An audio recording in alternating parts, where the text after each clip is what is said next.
Dans cette vidéo, nous allons voir comment comprendre et utiliser donc la page coût d'achat des produits parmi les frais lorsque vous construisez votre business plan. Le coût d'achat des produits, c'est quoi? On parle de coût d'achat de produits lorsque vous êtes dans une activité de négoce, c'est-à-dire que vous achetez des produits et vous les revendez. À ce moment, le coût d'achat des produits, c'est simplement votre coût de revient pour les produits que vous achetez. On y accède en cliquant sur le lien et vous allez être peut-être surpris par le fait que vous atterrissez sur une page où tout est déjà rempli et puis vous n'avez pas la possibilité de rentrer les informations parce que les champs qui vous permettent de le faire n'existent pas.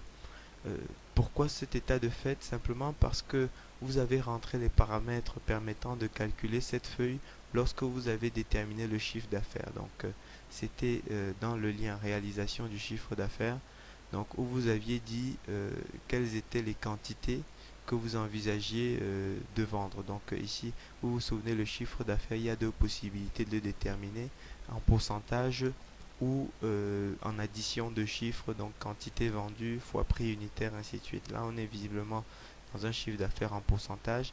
Et ici, on a le coût d'achat des marchandises vendues.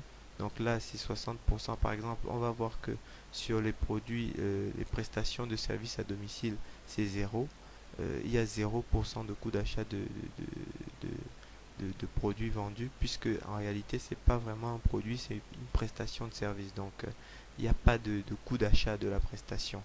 Et si vous allez, par exemple, dans le coût d'achat des produits, vous verrez que dans prestation à domicile, il y a toujours zéro.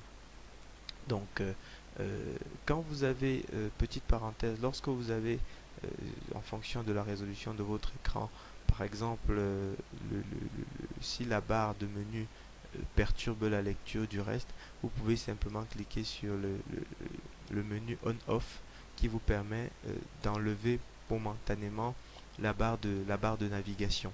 Donc ça vous permet d'avoir une lisibilité complète sur toute votre page. Donc on est sur le coût d'achat des produits et vous pouvez faire réapparaître en cliquant dessus à nouveau.